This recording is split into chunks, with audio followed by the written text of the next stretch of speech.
Halo Bapak Ibu saudara-saudara sekalian, balik lagi bersama saya di channel Gereja YouTube. Bapak Ibu saudara-saudara sekalian, pada segmen kali ini saya akan menghadirkan perdebatan yang sangat akademis doktrinal antara doktor dari Islam versus Drang yang membahas tentang kealahan Yesus dalam perdebatan ini. Dokter posisi yang sangat-sangat menarik, sistematis, dan perlu disimak baik-baik oleh Kristen juga Islam, sehingga kita dapat memahami seperti apa kealahan sebenarnya dari Yesus Kristus itu. Nah, pada segmen terakhir, nantinya saya akan memberikan penegasan-penegasan ulang atau premis-premis akhir yang kemudian saya tarik dari perdebatan. Mari kita simak dulu videonya. Ini itu masih bawaannya masih di sana, saya ngerti. Ya, ini di mana hadis apa? Ya, Ustaz dari ini ya, 2014. 2004. Sekarang udah 2024. Ya, kurangi 10. 2014 ya, 2014. Iya. Oke, coba dibaca. Daripada emosi-emosi, mendingan kamu baca gini aja deh, Jonathan. Iya. Rasulullah Shallallahu Alaihi Wasallam bersabda, tidaklah berzina orang yang berzina ketika ia berzina ia dalam keadaan beriman, dan tidaklah mencuri orang yang mencuri ketika ia mencuri dalam keadaan beriman, dan tidaklah minum arak ketika meminumnya ia dalam keadaan beriman. Jadi kalau saya kalau Jonathan kalau seandainya masih muslim, kalau kamu berzina yang penting dalam keadaan beriman, percaya kepada Allah, percaya kepada Muhammad, nggak dianggap berzina gitu loh. Iya, makanya itu saya heran Bu sama ajaran Islam ini ya. Ya ajaran Islam kan katanya kan ya apa? Sampai ya itu ya Bu ya. Iya. Oh iya Sahih. Ya. Makanya itu kan saya heran nih sama ajaran Islam ini ya. Ajaran Islam ini katanya nggak boleh berzina, tapi sama pembantu atau budak boleh, ya kan? Bahkan apa? Boleh menggauli siapa saja kan gitu yang menginginkan dalam Quran. Terus mantan istri juga boleh. Terus ini apa? Nggak boleh makan daging babi, ya kan? Tapi kalau terpaksa boleh. Bahkan hewannya boleh disodomi, dan itu pedoman amal. Saya masih hewannya digauli kali, masa disodomi sih? Iya begitulah Bu, rumusnya situ. Hewannya tetap betina kan, bukan hewan laki-laki juga kan? Di sebelah mesti hewan jantan Bu. Ya juga ada hewan lakinya dong Bu. Kan di situ kan konteksnya kan apa? Nggak ada hukuman gitu kan. Terus Panapi. Untuk mana? Itu kalau penyembelihan itu pasti bukan yang betina, pasti yang jantan. Soalnya betinanya kan bakal buat anak lagi kan. Ya bener Pak Nabi loh. Bener Bang Nyebok lah. Disodomi kan soalnya kan yang bakal disembelih itu kan pasti kurban. Yang lagi mau disembelih nggak pernah digituin lah. Kecuali kambing sama kambing itu, ya sesama kambing ya. Ada. Iya. Kan di situ kan juga tertulis itu di Sahih Muslim itu ya, jilid 2 halaman 835 sampai 837. Baik laki baik perempuan yang boleh gitu binatang. Itu loh. Itu kan ajaran Islam. Ya gimana menurut Bapak? Pasti Jonathan kayaknya belum tahu deh hadis-hadis gini ya. Saya nggak tahu, soalnya saya sendiri itu ampun. Quran tafsir yang lama-lama itu jalan lain itu pun kita jilidan lama, terus apa namanya itu Al-Mriti, tafsir lama aku tahunya Bu. Kalau yang begini-begini kayaknya itu keluarannya Wahabi yang di enggak bisa ini dibilang Wahabi. Ini kan hadis Rasul kok, sabda Rasul kok, sunnah kok. Bukhari masih tidak tahu Bukhari ini nggak ada kaitannya sama Wahabi. Ini itu hadisnya Islam Sami. Soalnya kalau di pondokku jarang Bang Jabok. Di pondok itu jarang membahas hadis begini, kebanyakannya itu ya, Kalau sudah dibahas sih banyak yang murtad dong. Murtad semua. Makanya Ajaran kayak gini-gini ditutup-tutupi. Makanya kita yang bongkar. Siapa lagi kalau bukan apologi yang bongkar? Gak mungkin di pesantren dibuka-buka hadis. pasti tafsir kitab yang nggak ada terjemahnya itu Bu. Nanti kalau ada yang sekiranya omongannya saru atau nggak sopan, nanti sama kayaknya ini dilompati aja. Ini soalnya ceritanya Mbak Aceh sudah nggak sama Nabi Muhammad, ini sahabatnya. Mesti begitu Bu. Nggak bener, nggak gitu enak aja. Ya nggak apa-apa kalau orang masih di bawah naungan para kiai ya begitu. Tapi kalau bicara belak-belakan apa adanya nggak begitu kan? Gitu aja kok repot. Itu kan mereka mencoba untuk menutup-nutupi aja. Lawang adik saya lepu dulu itu kosongnya banyak loh. Yang dibahas cuma beberapa tok. Ya kasarannya ngomong ya di sini ngomong sabar ya. Iya. Bukan. Ya. Tadi kan di awal apa live-nya itu kan aku kan dengar tuh ya ada yang bicara gini, orang gila gitu kan. Katanya Nabi pernah berlari Iya, saya baca. bersama anak kecil sambil membawa kerikil, kakinya berdarah dan lukanya sangat parah. Saya bisa ngikutin loh kata-katanya tuh sampai. Iya, saya Bu ya, saya baca di hadis. Di hadis itu ada memang benar loh, ada yang dikatain orang gila loh. Tolong bukakan hadis Bu. Ada sini juga. Iya, muslim Iya. ya. Masya Allah, Masya Allah. Ya, Muslim 1436. 1436. Kita baca dulu ini ya. Ini ya. Sahih. Ya, Ayo, mainkan. Ini cerita-cerita disingkat aja Jonathan. ya. Itu suatu ketika di mana pernah datang ke Mekah, dia berasal dari Asti Syanu'ah dan pandai meruqyah. Dalam kurung mengobati dengan bacaan-bacaan tertentu seorang yang gila atau terkena gangguan jin. Kemudian pada suatu hari ia mendengar orang-orang bodoh penduduk Mekah mengatakan bahwa Muhammad itu gila. Makanya Delimat berkata, sekiranya aku dapat melihat laki-laki ini, mudah-mudahan Allah menyembuhkannya melalui tanganku. Maka Delimat pun menemui beliau dan berkata, wahai Muhammad, saya biasa meruqyah penyakit ini dan Allah akan menyembuhkan melalui tanganku. Apa itu tulisannya? Malaria. Gak usah dibahas. Islam itu kan nggak di Quran maupun hadis itu terjemahannya aja banyak hilangnya itu hidupnya. Melalui tanganku. Siapa saja yang digandakinya, maukah kamu?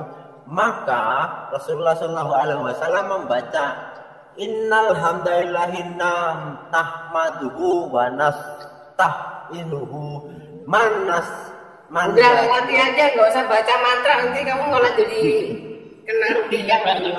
Ya, Latin ya Bu.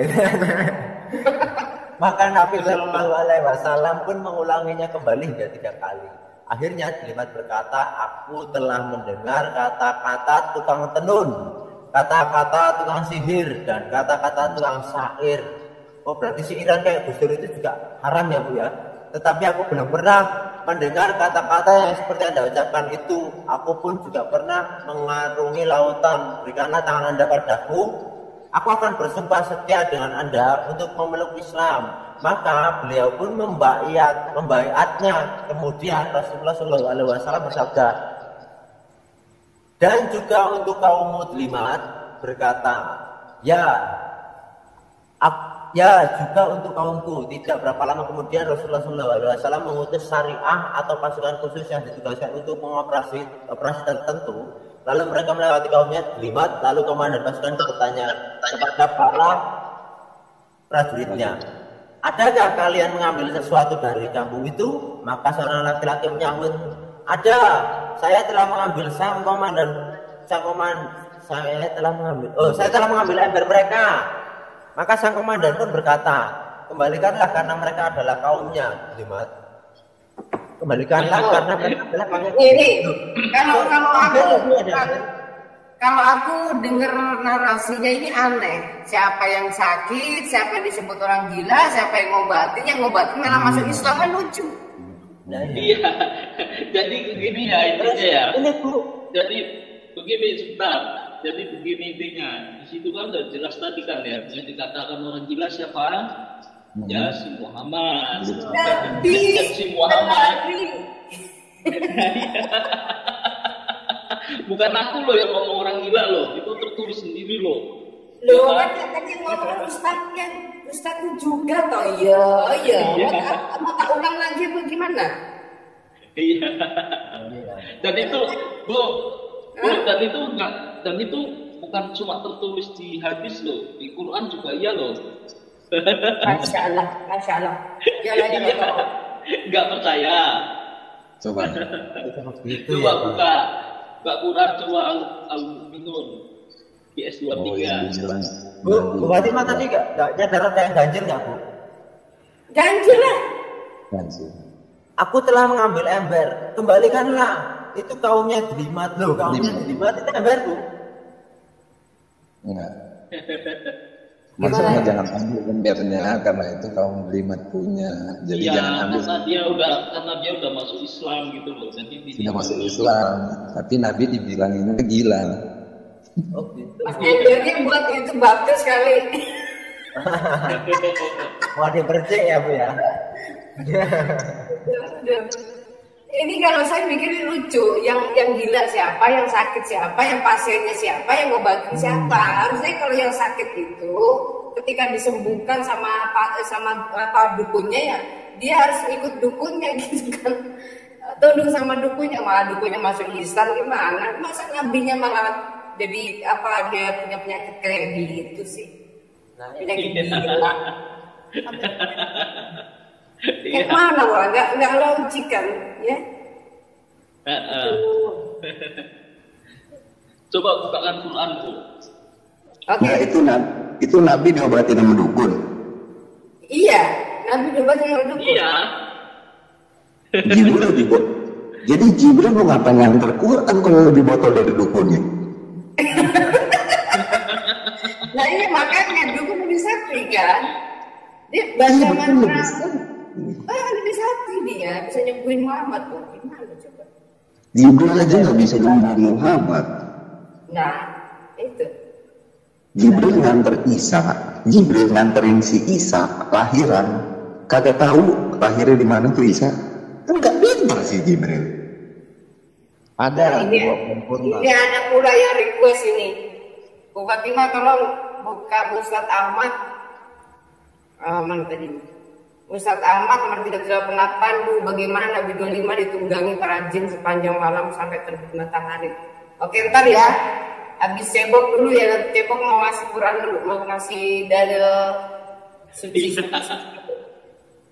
Iya. Al-Mu'minun ya. Ya QS 23 ayat 70.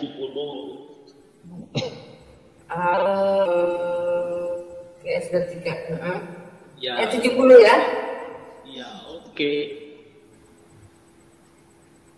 Mau dibaca mantranya nggak? Usah ya. Iya. Atau mereka berkata padanya dalam kurung Muhammad, ada penyakit gila. Sebenarnya dia telah membawa kebenaran kepada mereka dan kebanyakan mereka benci kepada kebenaran itu. Ada penyakit gila katanya. Atau mereka berkata adanya Muhammad ada penyakit gila. Ini maksudnya apa sih Quran ini mesti ngomong kayak gini, ngapain sih? Heran ya. Begini Bu, begini ya. Itu kan dia itu kan apa istilahnya kayak dituding Muhammad itu kan orang gila gitu kan ya, penyakit gila ya. Nah, terus di situ ada pembenarannya, sebenarnya dia telah membawa kebenaran pada mereka. Nah, terus kebenaran yang dibawa Muhammad ini seperti apa? Itu loh. Ya kan? Sedangkan kita, misalnya kita ambil salah satu contoh aja nih, kebenaran yang katanya Muhammad ini adalah kebenaran ya. Tolong bukakan habis lagi Bu. Ini satu contoh ya dari sekian sabdanya dia ya. Bang Nabi. Aku Ya kan? mau ajak Kalau kalian berpikir nih. Bang Nabi, yang saya bilang tadi kan 2988 digantinya ke 3788, loncatnya dipindah jauh loh Bang. Berarti kan hadis itu selalu dirombak ulang sama mereka. Iya. Di Bukhari Bu ya. Bukhari. 125. Ini kira-kira ini tuh kalau orang yang bersabda gini tuh lebih spesifik kayak orang gila nggak ya? Kira-kira menurut Coba kalian? dibaca deh. Yang mana? Silakan. Biar emosimu makin meredam nanti kalau kamu banyak baca. Nabi Shallallahu Alaihi Wasallam menunggang kendaraan sementara Mu'ad membaca di belakangnya. Menunggang kendaraan itu. Beliau lalu bersabda, wahai Mu'ad bin Jabal. Mu'ad menjawab, wahai Rasulullah, aku penuhi panggilanmu. Beliau memanggil kembali, wahai Mu'ad. Mu'ad menjawab, wahai Rasulullah, aku penuhi panggilanmu. Hal ini hingga terulang 3 kali. Beliau lantas bersabda, tidakkah seseorang bernasib bahwa tidak ada Tuhan yang berhak disembah selain Allah dan Muhammad adalah Rasulullah? Tulis dari dalam hatinya kecuali Allah akan mengharamkan baginya neraka. Mu'ad lalu bertanya, apakah boleh aku memberitahukan hal itu? Hal itu kepada orang-orang sehingga mereka bergembira dengannya. Beliau menjawab, nanti mereka jadi malas. Mu'ad lalu menyampaikan hadis itu, lalu ketika dirinya akan meninggal karena takut dari dosa. Takut dari dosa. Pokoknya iya. Habis. Entah. Paham nggak tentang hadis ini nggak? Ya kan? Tadi kan awalnya kan Muhammad itu kan berujar ya, ujar kan? Siapa yang bersaksi apa kan tiada Tuhan selain Allah gitu kan ya, dan dirinya itu Rasul gitu kan ya, ya nanti nggak masuk neraka gitu. Terus apa yang ditanya itu kan dikatakan kan ya, mana kalau saya kabarkan gitu. Terus si Muhammadnya bilang jangan, nanti mereka malas beramal gitu loh. Dan terus ya. Dan Ya. terus ya ini kan dari awal ceritanya ini ya, itu kan si Muhammad kan menunggangi apa itu kendaraannya. Kendaraannya apa sih? Kendaraannya apa? Ya, bentar nih. Ini kan menunggang kendaraan sementara Muat membonceng di belakangnya, berarti dia 2 kendaraan ya, kalau enggak 1 kendaraan ya. Ya kan? Pinter versi. Terus intinya kan ini kan naik kendaraan ya, kalau nggak 1 kendaraan 2 kendaraan ya. Sedangkan kalau kita baca di hadis yang lain, tolong bukakan lagi Bu. Baca lagi ya Bang. Iya, yang diangkat ya, Ahmad.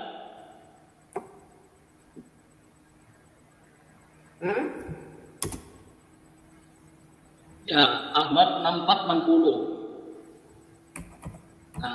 Dan kalian akan tahu sendiri bahwa Muhammad ini siapa. Coba lagi jenazah. Nah, bahwa Nabi Shallallahu Alaihi Wasallam bersabda, 1 orang mengendara adalah 1 setan, 2 orang mengendara adalah 2 setan, dan 3 orang mengendara adalah 2 kafir.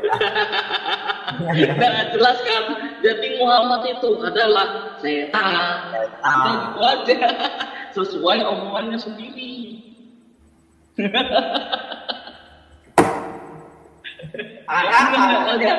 Kira-kira orang seperti ini orang gila nggak? Ya, sampel itu Bang. Nah, Hasan itu ya Bu ya. Hasan. Ya. Nah, kita coba lagi nih buka nih ya dari request tadi nih ya, sama-sama di Mustak Ahmad soalnya ya. Mustak Ahmad 3788. Ini masih urusan tunggang menunggang ya soalnya. Coba dibaca. Ibnu Mas'ud yang berkata, para pemuka Quraisy lewat di depan Nabi Shallallahu Alaihi Wasallam dan beliau bersama Khabab, Suhaib, Bilal dan berkata, wahai Muhammad, apakah engkau rela dengan mereka menjadi pengikutmu lalu diturunkanlah Al-Quran berkaitan dengan mereka, dan berilah peringatan dengan apa yang diwahyukan itu kepada orang-orang yang takut dan dihiburkan kepada Tuhannya pada hari kiamat, hingga firman-Nya, dan Allah lebih mengetahui tentang orang-orang yang zalim. Beda Bu. Ini apa sih tadi yang dikasih nih? Mustak Ahmad 3788 ini. Ya kan pindah lagi tak Bu. Dibilangnya kalau 2988 kayaknya Bu. 2988. Soalnya yang di tafsir yang kemarin saya ketemu Alif Ma'ruf itu kok di halaman 988. Coba mungkin ini. Itu yang hadis tentang orang Hanin itu beda ya. berarti Bu. Beda. Nah, ini Bu. Hanin India itu ya. Harusnya ini tentang ditungganginya Muhammad sama kaum Zud sampai pagi. Iya, itu yang orang Hanin itu kan, orang India kan. Itu di kalau mana saya sih? di Tafsir ya? 599. Enggak di sini di Ahmad, tapi aku nomornya lupa 600 berapa ya, lupa aku. Oh ini aja kata kuncinya, kata kuncinya. Coba ya Hanin ya. Apa India gitu, India. India. Apa India? Indian people. India. Oh, India. People ya. India. Oke. Coba mana ada India? Ini ya kalau di hadis ya itu dikatakan sanadnya dhaif, Bu. Tapi kalau di buku-buku yang tertulis itu sahih. Nah, sahih. Mereka mau itu sih apa? Coba dibaca binatang. Dibaca. Dia Iya. termasuk banyak. Ini beda lagi. Tapi ini bukan. Ini bukan. Gunakanlah kayu India ini bukan. Bukan. Oh bukan. Oh ini yang pas keracunannya itu Bu. Ini pas keracunannya si Mamat itu Bu, itu disuruh pakai kayu India itu dibuat menyembuhkan keracunannya supaya nggak kena radang selawat tadi. Ini hadisnya di sini. Hadisnya ini riwayat sini. Lah itu katanya makan 3 korma nggak kena sihir sama racun, kena racun. Kok jadi kayu India? 7 Iya. kurma. Iya. 7 kurma. Iya 7 korma ya. Kok jadi sekarang jadi kayu sih? Nah, Gunakanlah kayu ini karena padanya terdapat 7 ragam penyembuhan, diantaranya adalah penyembuh penyakit radang selawat. Intinya sekarang gini ya Pak ya, ada promosi di dalam hadis itu pipi sontak jadi obat, ya kan? 7 korma, 7 korma jadi obat. Lalat, saya lalat jadi obat. Ini Kayu sekarang siwak, kayu Bu. India, hah? kayu siwak juga. Ya, kayu India jadi obat. Siwak, batang siwak, batang siwak Ya. jadi obat. Tapi Betul. gimana kan dia? Itu untuk lulur pakai angka. Iya ampasnya Bu, ampasnya airnya kan diperes, ampasnya buat lulur. Aduh. Ini apa nih pantesan ya dari sana tuh produknya cuman hanya bisa produk obat-obat ya, jual obat gitu. punya julukan jualan obat gitu kan. Rupa-rupanya tuh ya dari semua obat yang ditulis di dalam hadis gak ada yang manjur-manjur pisan. Ya ada. Itu Gak ada yang terbukti gitu loh. Kata kuncinya Bu, Banyak. malam Bu. Bang Jonathan, itu ya yang mentega kemasukan ke tikus itu yang diserubung gimana tuh mentega? Itu saya nggak hafal. Iya. Yang mentega itu, yang mentega tumpah itu ya. Iya. Bu. Iya. Yang tentang Muhammad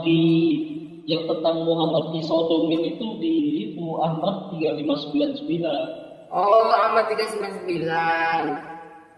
3599. 3599. Oh, 3599. Nah, iya. Kok jadi ini sih? Bentar. Musnad Ahmad. Betul nggak dia bilang Musnad Ahmad ya? 3899. Berapa tadi? 3599. Ya. Iya, betul sekali. Nah, ini. Oh, ini Kalau doa di sini iya sebenarnya. Oh iya benar. Ini benar Bu. Ya. Ini. Iya, kan. Rasulullah SAW bersabda sampai dia pergi ke suatu tempat begini dan begitu lalu Nabi ya benar ini Bu. Menggaris suatu Ini garis begitu. kata. Tetaplah engkau berjalan di bawah jalan ini dan jangan keluar darinya karena jika engkau keluar engkau akan celaka. Ibnu Mas'ud berkata, maka aku tetap di atasnya. Kemudian Rasulullah SAW pergi menjauh hingga yang terlihat hanya bayangan hitam. Kemudian Ibnu Mas'ud menyebutkan sekelompok orang Hanin seperti orang India, Zud, ya ini Zud ini Bu, berkata, Afan, insya Allah mereka tidak akan mengenakan pakaian. Nah, Afan berkata, siapa nggak mengenakan, si Ivan insya Allah mereka tidak mengenakan pakaian. Nah terus ini akan tetapi aku tidak melihat aurat mereka. Mereka berpostur tinggi, bawahnya serta kurus. Ibnu Mas'ud berkata, kemudian mereka datang dan menaiki punggung Rasulullah SAW sementara bawahnya Bu, Nabi SAW membacakan mereka Al-Quran. Loh, ya ini Bu, yang the riding prophet. Kemudian membacakan kepada mereka, bawahnya Bu, bawahnya udah habis Al-Quran. Lalu mereka mendatangiku dan mengelilingiku dan menggangguku. Mereka berkata Ibnu Mas'ud, aku merasa sangat ketakutan lalu aku duduk tatkala fajar subuh menjelang. Mereka semuanya pergi, kemudian Rasulullah SAW datang dengan keadaan yang sangat berat dan kesakitan. Oh iya, dinaikin karena mereka telah menaiki bukan punggungnya, aslinya bukan punggungnya. Di situ kan dikatakan jawarid, berarti kan burit. Nabi berkata, aku mendapati badanku terasa sangat berat, terasa berat. Ibnu Mas'ud berkata, bawahnya Bu, sebentar, ini kan karena mereka telah menaiki punggungnya. Kalau dinaiki punggungnya doang masa sakit Panglima Perang, ya kan? Iya, wong itu tuh dipelesetkan punggung kok Bu. Jawarid itu burit Bu. Mana coba kita cari ininya nih kan? Hadis. Pak, ini kan kalau di ini kan dikatakan burit ya. Tapi kalau di buku tertulisnya itu sahih. Sahih. Yang kemarin. Tolong dibuka di buku itu bantahan dari Rob Christian. Oke, ntar kasih tuh. Ini belum selesai bacanya. Orang masih penasaran endingnya. Iya, nanti endingnya itu dikatakan perawinya itu sahih gitu. Karena darahnya perawinya ini kan ikut sama Ahmad, terus habis itu dikaitkan sama Muslim, sama Abu Dawud juga. Sahih soalnya Bu. Itu sahih, Kak. Itu sahih kalau kafir yang baca. Kalau Muslim yang membaca jadi doif. Gitu. Iya kan? Iya kan? Ditanggung tidak luntur. Kalau Muslim yang baca, luntur tidak ditanggung. Gitu masalahnya. Oh gitu. Soalnya gini Pak, iya Pak ya. Di pondok pesantren aja Pak, biasanya itu dianukan sama kiainya. Kesalahan itu kalau bisa masih yang gedenya kayak apa ditutupin loh. Ajarannya saya sudah sesat, suruh nutupi semua jenis kesalahan. Gitu. Enggak lagi juga kalau misalnya mereka benar-benar amal, kan suka ada teriak-teriak amal ma'ruf nahi mungkar, gitu kan, kemungkaran kan. Itu di ponpes itu banyak kejadian tumbal kan banyak. Yang disegel mana? Gitu. Hukum mengenai pencabulan enggak mana ada. Nah terus hukum mengenai kalau misalnya pencabulan di Islam apa kalau perkosa? Enggak ada. Hukum perkosa ada di kafir. Ya. Nah Kalau di dalam mereka kalau ada yang memperkosa tinggal kasih maharaja, udah beres. Nggak usah pakai perkosa di mereka lah. Sebenarnya nggak usah. Nggak ada. Ya, udah kita putar ya. Yang mana Ya. siapa? Ya Bu, sahih loh Bu, beneran. Iya tapi kalau di depan Muslim dibacanya jadi doif. Gimana Ya sih? itu berita mereka. Muslims won't dare to translate such hadiths about their Rasul. The hadiths that are too embarrassing, you won't find it translated. Right? In Musnad Ahmad, we find the following hadith. And of course, it's very, very sahih. Very, very sahih ya. Bukan kok. Ya, It's sahih. Kalian. In Musnad Ahmad, for example, there are many books. We find the following hadith. Reported by such and such, and from Abdullah ibn Mas'ud. Can you tell me who Abdullah ibn Mas'ud is?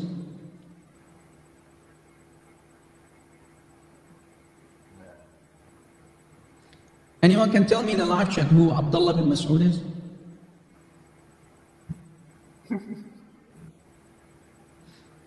He is one of the guys who used to write Quran. And Tuh, Ibnu Mas'ud tuh dulu tuh adalah seorang penulis Quran. Tidak ada Iya, itu. tahu. Dia Tahu juga orang saya. pertama yang Muhammad apa itu? Not only that, Orang He pertama penulis Quran. was the number one guy to go to according to Muhammad. Remember, Muhammad said go to 4 people. One of them was Abdullah ibn Mas'ud. He started with him. Another guy was Ubay ibn Ka'b. If you want to learn the Quran, go to 4. Right? I mentioned 2 of them. You can find that hadith on Sahih al-Bukhari. Right? Muhammad said go to 4. So he was a Quran writer and he knew the Quran inside out. So guys, Abdullah ibn Mas'ud, let us go back. Abdullah ibn Mas'ud is one of the 4 that Muhammad told you to go to as a Muslim regarding the recitation of the Quran.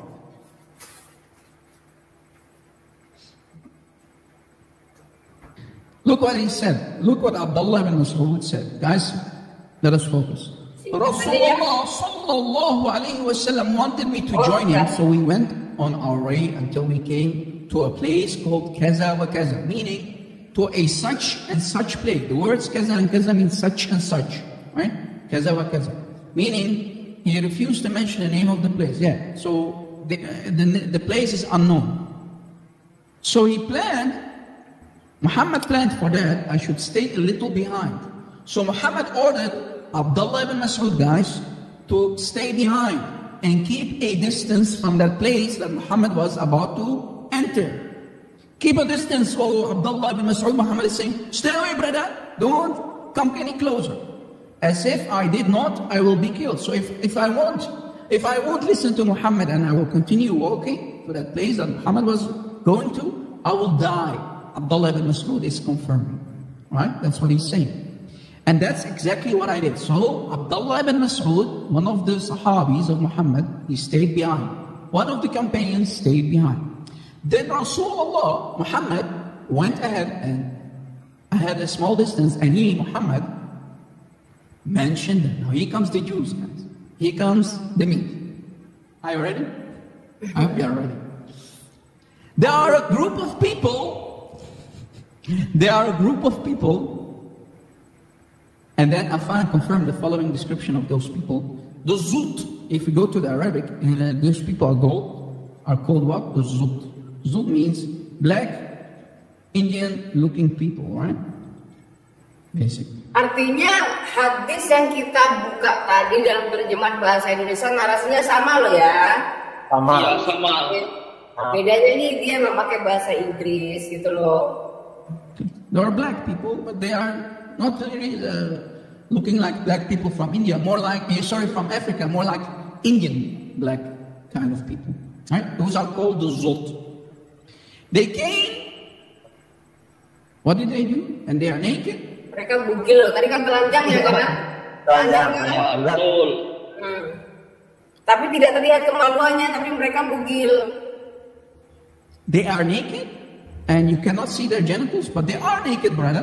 Naked people came, and then what did they do according to Abdullah? Abdullah said, they came and kept riding Rasulullah. Mereka datang dan menunggangi Rasulullah. Dan Muhammad berkata pada mereka. Ya ini Bu Fatimah yang baca Sallallahu Quran. alaihi wasallam, and Muhammad kept reading over them the Quran. What? اركب يا محبوب اركب. Guncang. Tapi kalau hari ini kan sudah digantengin gini masalahnya. Mereka sudah digantengin. Itu tuh hadis buatan kafir itu, nah, gitu. Kalau nggak gitu mereka, wah udah ini. Bisa Bu. Buatan kafir dari mana ini? Dari mereka sendiri. Banyak kok. Suruh buktikan ke Arab loh, nggak ada yang berani. Nggak ada yang berani kalau ini itu sahih. Soalnya Sultan Salman mengatakan apa? Sahih. Kalau di chain perawainya dikatakan sahih, berarti semua sahih. Iya. Lanjut. Tadi Ahmad 3599 kan? Iya. Nggak nongol nih. Di Google nggak nongol. Biar mabuk. Kalau di Google nggak nama Pak, harus buku hadis khusus lah. Kayak hadisnya Ali Ma'ruf kemarin lah Bu, komplit itu. Punya dia Yang mana? Yang mana? 392.000 al-hadis. Enggak, hadis apa namanya? Hadisnya itu tulisannya itu al-hadisi wal jamaah. Bukan itu semacam link bukan? Bukan, itu hadis bukunya si orang yang debat saya di Balikpapan itu loh Bu, itu komplit. 450 Iya, itu 222. Itu mungkin beda sama yang kalau di link gitu loh. Beda. Gitu, iya. Aku Bukan, tuh punya tolong hadis buku dilanjutkan lagi. ya? Iya, tolong dilanjutkan lagi videonya untuk saya penasaran nih. Rasulullah عايز you to, brother, keep writing, Rasulullah. All night long.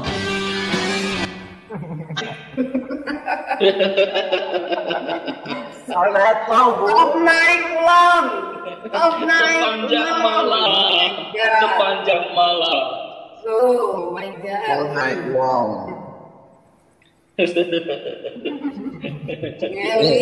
Teman-teman, aku punya pertanyaan tadi itu. Bu Fat bilang ada hadis yang nggak ada di Google, gimana itu maksudnya? Maksudnya kan kadang-kadang mereka tuh nggak disediakan kalau hadis-hadis yang agak-agak vulgar gitu. Oh Itu begitu. harus ada di hadis khusus, kemasan yang khusus. Makanya kan kenapa hadis-hadis kayak gini tuh nggak disebarkan ke mereka. Kayak kita sedang nih hadis sunnah.com. Iya. Kenapa itu nggak dikasih ke mereka? Kalau dikasih mereka buka-buka sendiri bisa murtad Pak, kenapa? Murtad, Tapi Pak. kalau Hadis yang ditaruh di Google itu hanya sebagian-sebagian yang mereka rekomendasikan saja gitu. Iya. Tapi Dan kalau sekarang bahasa ya, Inggris ada. dan sekarang situs-situs hadis online itu udah diblokirin sekarang. Nah kan menurut aku Wajib yang hadis mereka. sekolah itu udah hadis sekolah itu Iya. diblokir kan, makanya sekarang Iya. kan sudah saya Sekolah. coba ini nggak bisa diblokir lagi udah. Bisa Bu. Tenang saja Bu. Kayak Bu Fatimah, caranya gampang Bu. Caranya gampang. Si Ali Ma'ruf itu kan punya bukunya kan. Saya kan sudah tahu judulnya kan. Saya tanya ke temanku ada memangnya hadis yang model kayak Ali Ma'ruf. Nanti temanku itu bakal tak suruh buatkan hadis-hadis itu nanti sematkan ke semuanya biar kebaca sama mereka semua. Itu chain terawihnya soalnya sama Bu. Ya, tapi takutnya kan cuma diambil yang bagus-bagusnya doang lagi di situ mereka. Iya ya. Nah itu. Soalnya saya tuh tahu nggak punya buku hadis Bukhari doang tuh. Tebel banget, berat banget itu. Tebel banget itu Bukhari doang. Itu waduh. Pokoknya kalau nenteng itu pegel juga nih kalau nenteng kemana tas yang kuat. Harganya 3.600.000. Iya makanya lebih baik nenteng laptop sekarang masih lebih tipis gitu ya, agak berat. Ini buku dan tebelnya kayak apa tuh Bukhari doang isinya tuh waduh yang nggak ada di Quran ada di situ. Yang bagus-bagus doang sih. Penasaran kamu isi hadis itu saya beli. Walaupun beli second aja lumayan kan harganya. bahasa Inggris juga nggak ada itu kalau misalnya. Kalau itu dari surat.com tuh, kayaknya ada deh cebok ya. Dari surat.com ada kayaknya ya. Nggak ada. Sudah saya cari nggak ada Bu. apa itu, Bu? Yang soal tunggangan tadi. Saya sih kurang tahu ya, tapi yang jelas kalau di kayak buku-buku Arab gitu loh, yang kayak ya Sapa Stenger sebar apa kasih tahu itu ya itu ada dan itu sahih gitu loh Bu. Soalnya Bu Fatimah, soalnya Ibnu Mas'ud itu pencatat Quran pertama kali yang ada di Mekah loh. Masa dikatakan nggak sahih? Kan gitu. Kalau itu nggak sahih, harusnya nama Ibnu Mas'ud itu dihapus dong keseluruhnya.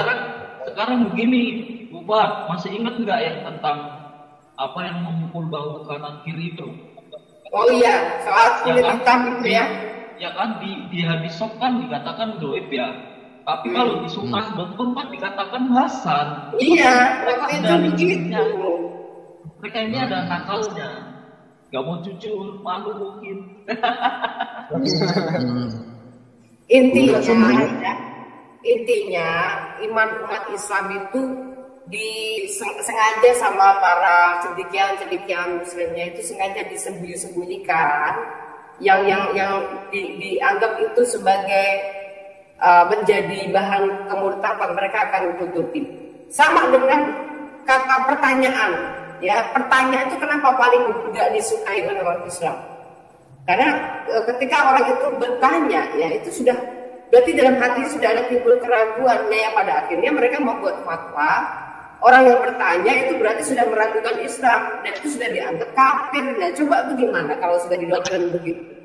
Ya pada akhirnya kan umatnya ya enggak doang, Pak.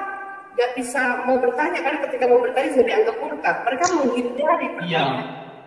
Nah, sekarang apa yang kita suarakan ketika berapologet? Nah, untuk memancing mereka berpikir, ya makanya kita dengan bernarasi seperti kenapa saya sekarang dengan ngomel di awal. Saya ada tujuan teman-teman, ya. Karena mereka itu sudah diberikan pemahaman, mereka yang bertanya itu sudah menganggap itu sudah dianggap kafir, kan gitu kan? Mereka menghindari.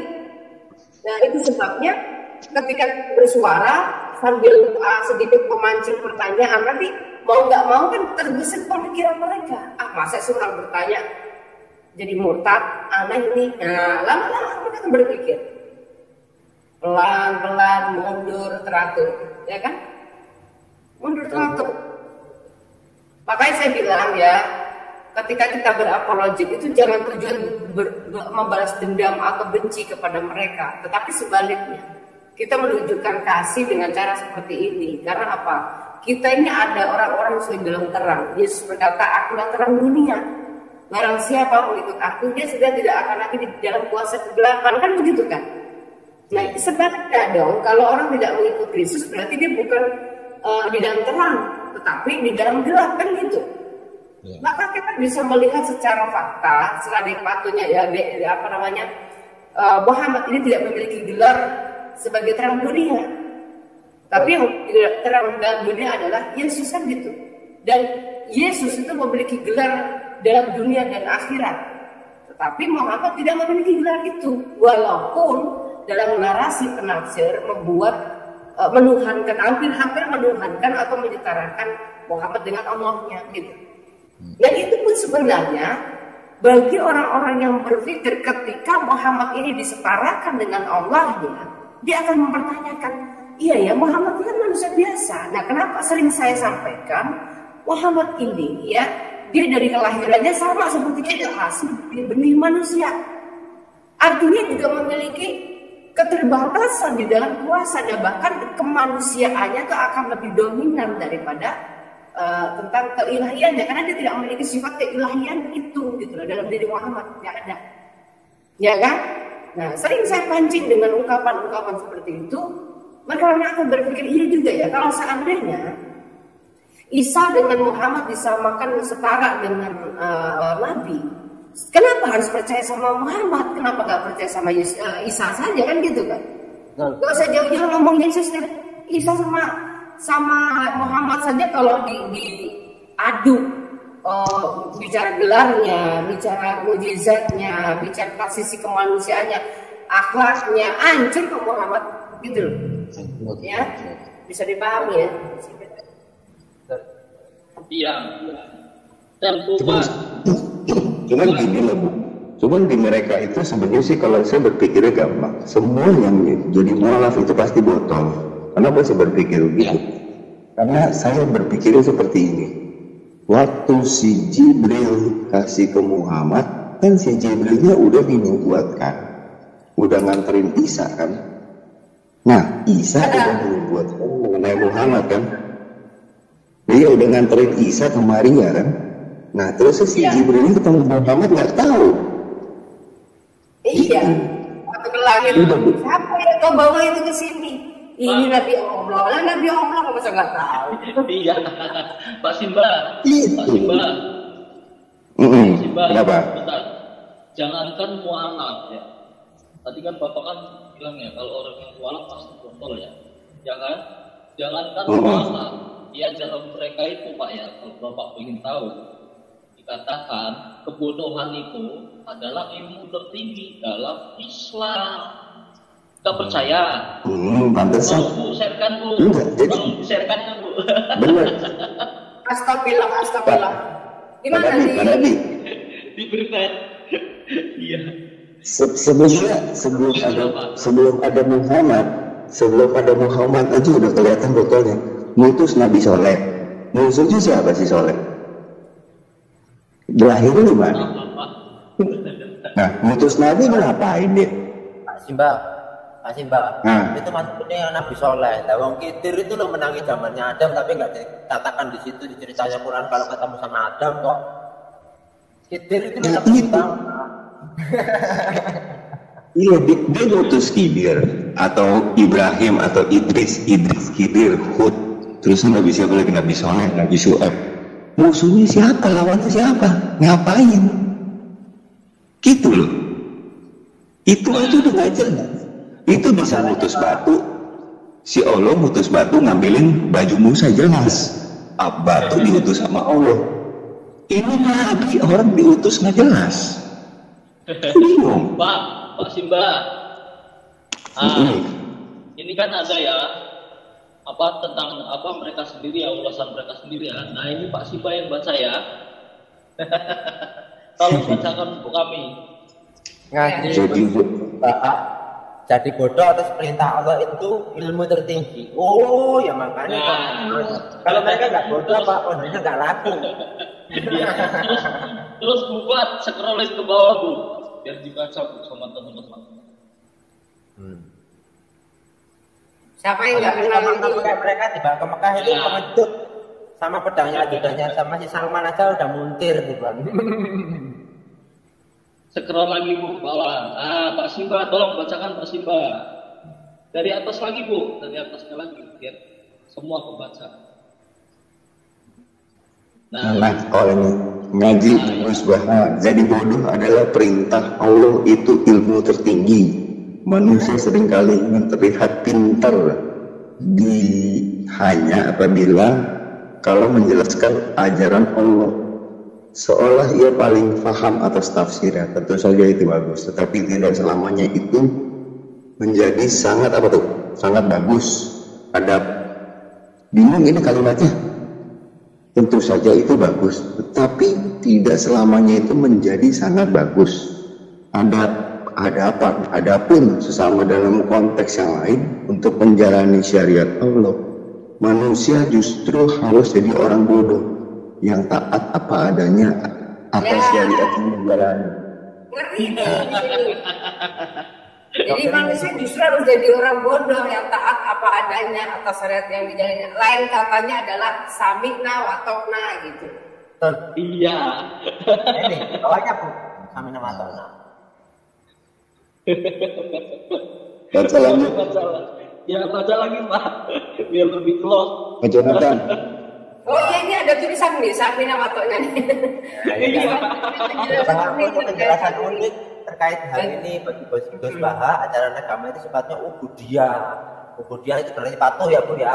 Pokoknya kalau Allah memberi perintah harus sami'na wa ta'na. Makanya saya di mana-mana berkali-kali berkata, kamu jangan menerka pikiran Allah karena Allah itu butuhnya nurut bukan benar. Nah, kan goblok. Bukan butuhnya nurut. Butuhnya nurut bukan benar. Jadi gini misalnya, Jonathan, Ya, kamu saya utus kamu lurus sana itu ada jurang. Udah gak usah, itu kan jurang, aku gak mau mati. langsung manut gitu. Saya suruh ke sana, gak usah nanya. Harus mau. Mau Kalau saya kan? begitu. Kalau saya tak tentang Bu, dapur muak kalau gitu. Mendingan saya mau tata, gitu nanti. Nah, jadi jelaskan ya teman-teman ya. Inilah ajaran Islam. Kalian nggak boleh jadi pintar. Kalian harus bodoh. Oke? Terus, Ini kata Gus Baha loh, bukan kataku. nih, Nanti sampaikan aja. Jadi saya bertanya, Pak Cewok, jadi saya nanyanya begini sebenarnya. Jadi waktu Muhammad sampai umur 39, Muhammad itu kan nggak cabul ya ibaratnya. Bisa nggak cabul ya? Iya. dia sama Nah, sikat itu. sama semuanya belum kan. Nah, sejak dia ketemu si Allah sama si Jibril itu dapat Al-Quran. Nah, diajarinnya syariat babu anak kecil, siapa yang ngajarin? Iya, si Muhammad. Bukan, Allahnya kalau gitu. Ya Allah. Nah, jadi Allah yang ngajarin, Allah yang cabul. Katanya kan disuruh nurut tadi, bukan Ya. benar. Nah itu, jadinya ya larinya ke sana. Kita kalau bawa keajarannya itu, jadi nggak ada istilah. Iya, jadi nggak ada istilahnya di Islam itu undang-undang perlindungan anak, hak dan wanita, HAM, nggak ada. Nah makanya Pak Simbal, maka dari itu loh Pak Simbal, itu di pondok pesantren itu seperti negara di dalam negara. Kenapa? Anda kalau masuk pondok pesantren yang besar, entah mau yang di Pacitan, mau yang di Kediri, mau yang di Jombang, mau yang di mana kayak gitu kan, itu mereka ada peraturannya sendiri dan peraturan luar nggak bisa dibawa masuk. Nah cara ngalahkannya santri-santri yang ada di luar itu kalahkan pakai anunya negara, mereka mundur Pak, nangis Pak. Saya udah pernah nyoba. Pakai hukum negara ya. Soalnya batasnya dia kan hanya batas pondok yang mereka garisin Pak. Tapi kalau dibuktikan secara hukum negara tetap menang hukum negara. Kenapa Pak? Sekarang ya kayak kemarin Ustadz aja ngawini gadis berusia berapa belas tahun itu tanpa seizin ayahnya loh Pak. Bayangin. Nah terus Yang ngawinin kambing aja, yang mulai kawinin kambing. Nah, terus habis itu di lain waktunya itu ada juga tentang pembahasan doktrinisasi bagaimana pondok pesantren itu harus selalu tawadhu sama kiai, nggak boleh bantah secuil pun. Bahkan santrinya ada yang homo aja sampai dibiarkan. Ya itu Pak. Terus saya sering kali bertanya Pak, ini permisi Bu Fatimah ya, saya sedikit. Saya sering kali bertanya sama mereka, kalau pondokmu itu berdiri, memajukan apa sih untuk Indonesia? Bukannya cuma ngemis beras bulog, ngemis makanan, ngemis uang, ngemis minuman. Pendidikan apa yang sudah kamu kasih? Keluar dari pondokmu kira-kira jadi orang ternama enggak?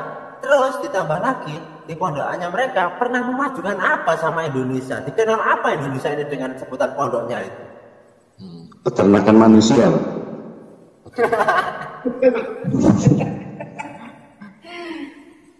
Peternakan manusia sama doktrin poligembreng. Betul, karena itu Iya. betul Bu. Saya betul kan Bu Fatimah. Karena apa? Ustadz-ustadznya aja ya. Kalau sama santriwati yang tuanti gitu, kalau ngajar gitu, kamu kan gak ngono doa, gini, wes kayak gitu Bu. Nanti kalau dapat hatinya sempet gitu loh. Modelnya kan begitu. Contohnya aja loh Bu ya. Si siapa itu perdebatannya Gus Miftah sama Nikita Mirzani kemarin itu loh Bu, ya kan? Kan menghina-hina. Oh Nikita Mirzani itu pelacur begini begitu. Barang didatangi sama Nikita Mirzani, besoknya entah mungkin habis dikasih jatah entah gimana nggak tahu Bu ya. Besoknya Gus Miftah itu ngomongnya gini, wong Mbak Nikita Mirzani itu aslinya baik. Loh, ngomong begitu ya Bu. Ini kayaknya pas lagi datang Nikita Mirzani, sudahlah Gus, coba cicipi dulu aku rasanya kayak mana. Ya, langsung halus Bu, besoknya Bu, Gus Miftah langsung, Mbak Nikita Mirzani itu aslinya baik. Dia itu aslinya ngasih tahu yang benar kok, begini begitu. Lo kemarin loh, sampai mimbarnya gebrak-gebrak. Kamu ya begini, kamu cuma pelacur begini. Selang 3 hari setelah ketemu, Mbak Nikita Mirzani itu baik. Itu ya Brujo, kalau aku ngomong ya, apa sih Nikita Mirzaninya itu kurang tahu mungkin tentang Anda. Ibu Anda sendiri kan pelacuran kan boleh di An-Nur ayat 33. Harusnya dia bilang gini. Iya saya jadi pelacur kan boleh di ajaran kita. Terus mau ngomong apa Gus Miftahnya? Tapi Nikita Mirzani itu cerdas loh Bang Cebok. Bang Cebok Ya, harusnya gitu Mirzani ya cerdas. Dia Quran itu hafal loh. Setiap ayat-ayatnya hafal, mahramnya. Dia itu orang pesantren kok. Iya. Si Nikita Mirzani itu orang pesantren gitu dulunya. Lahirnya Kristen loh Bu itu Bu. Dia juga punya pesantren kok. Lahirnya Kristen. Sekarang kan murtad lagi dia. Sudah nggak percaya sama Islam lagi. yang benar. Iya, lihatin deh. Ini kita berjalan sudah bukan Islam itu Kristen itu. Malah selama di Kristen itu malah benar. Dan si Gus Miftah entah nggak ada kabarnya itu sampai sekarang itu. Pokok terakhir yang dia ucapkan tuh buat kelompoknya Mbak Nikita Mirzani sama ini selamat hari Natal itu loh. Nah itu yang terakhir dia ucapkan. Aku tuh dulu lihat kelakuan yang Nikita Mirzani benci banget. Tapi kesininya tuh kok ini orang lama-lama bicara udah mulai bener ya. Nah ya. Apa Habib aja kan doanya Mbak Nikita aja langsung kebongkar loh Bu. Habib itu cuma tukang jual obat sama jualan karpet dulunya kesini itu. Kali ini digoblokin sama penduduk India kok mau gini gitu akhirnya dibongkar. Sekarang ada pengetesan DNA untuk Habib kalau memangnya benar waliullah. Nah kok yang dites DNA nyambungnya ke rambut. Nah yang tukang tes DNA itu ya kempel juga Bu aslinya Bu. Oh DNA darah kok bisa disamakan sama rambut itu kan lucu. Iya. Bufat. Ya. Apa itu kakak Mirzani itu ya biarpun dia badal tapi dia sayang sama anaknya loh. Aku salutnya itu sih. Iya. Ada sisi baiknya sebagai seorang ibu. Loh, dibilang kok Mbak Nikita itu baik. Nah si Bejo itu loh, dia kan nggak pernah tahu ngikutin trending-trendingnya para artis itu. Saya setiap kali tak sedikit. Ternyata kalau dibandingkan sama Ustadz ya masih bagusan kayaknya Nikita Mirzani mendingan kan seperti itu. Kenapa? Terbuka itu lebih baik. Terbuka lebih baik lah kasarannya ngomong itu kan seperti itu kan ajarkan begitu toh. Bukan ngajarkan jelek loh itu. Iya. Makanya kayak ajaran pondok pesantren aja diajarkan tawadu dalam hal apa dulu ini saya sampai heran. Pokoknya disuruh apapun manut dikongkon opae gak oleh bantah pokoknya. Pokoknya budal ulan ya ulan nyata masih enak boyone sampai seperti itu. Enggak nih sekarang gini. Ini kan baru Pak Jonathan yang mungkin memiliki pemberontakan hati ketika dia melihat ketidak ada kebenaran karena backgroundnya Pak Jonathan ini kan dulu Katolik ya kan ya. Kemudian ketika buat perbandingan dulu saya waktu Kristen nggak diajarkan begitu kok di Islam diajarkan begini akhirnya timbullah suatu pemikiran kan begitu kan yang ya. Artinya ketika kita diperlakukan tidak adil atau tidak baik di dalam pesantren tersebut maka kita akan bisa berkesimpulan, betul kan?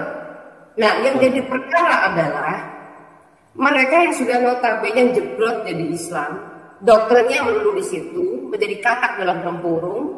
Ketika mereka mendapatkan perlakuan seperti itu, bahkan sodomi, bahkan dicabuli, yang perempuan juga kan itu kan, terus dinikahi secara dini, dinikahi tanpa izin orang tua dan lain sebagainya, tetap menganggap bisa baik, gitu loh. Ini yang jadi perkara. Nah, kalau mereka misalkan ketemu dengan channel-channel kita, mungkin agak sedikit berpikir mereka. Tapi yang jadi masalah adalah ketika mereka terus berpegang prinsip bahwa Islam yang benar itu hanyalah oknum, maka mereka akan berpegang ya sudahlah kami tetap Islam. Tapi kami sudah nggak mau lagi masuk pesantren itu. Ya pada akhirnya tetap aja ngejerutek kayak katak dalam tempurung lagi. Itu yang jadi permasalahan. Nah, ya, tapi kita berharap ada channel-channel yang seperti ini terus menyuarakan kebenaran. Suatu waktu mereka lewat aja mau nonton YouTube, tiba-tiba ada judulnya yang kena ke mereka. Nah dari situ mungkin ada merasa mereka untuk cari tahu ini apa nih coba. Nah disitulah makanya kenapa nih sebenarnya internetnya adalah lawan yang paling jitu untuk Muslim. Nah itu loh. Oke. Jam berapa ya? Udah jam setengah 1. Setengah 1 loh. Setengah 12. Saya setengah 1. Buat Setengah 12 sampai. Oh mungkin karena saya tinggal di negeri matahari terbit ya Bu ya. Oh ya kalau saya tinggal di matahari yang tenggelam di lumpur.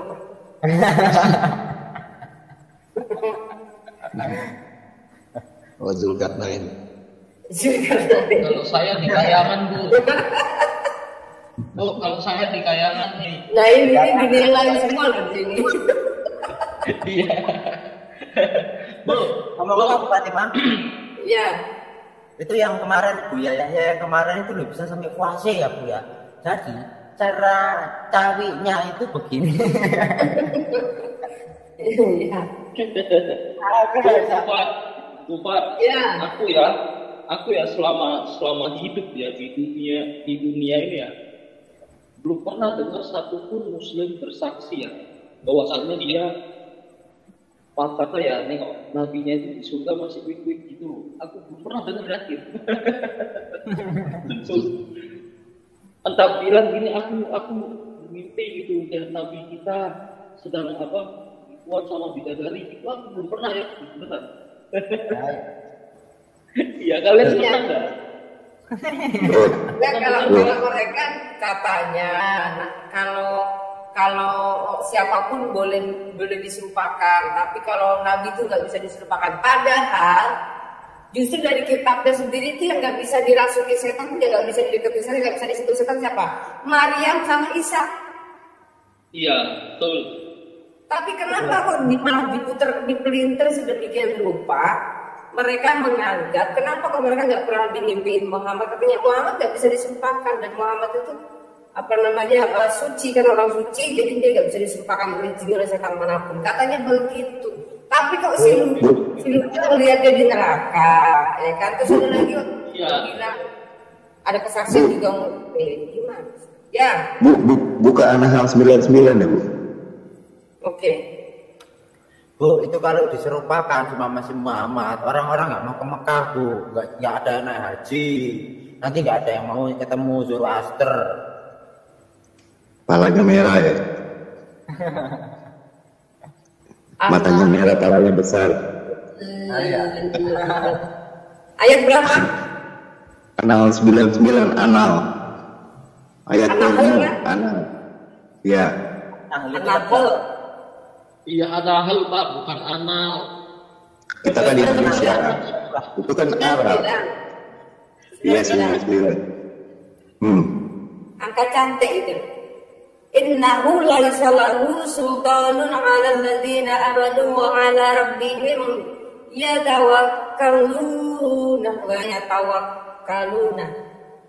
Itu mantra. Artinya Sesungguhnya syaitan itu tidak ada kekuasaannya atas orang-orang yang beriman dan bertawakal kepada Tuhannya. Nah, yang kena sihir siapa? Muhammad. Nah, jadi Yang diobati siapa? Yang diobati siapa? Muhammad. Jadi Yang udah dukun siapa?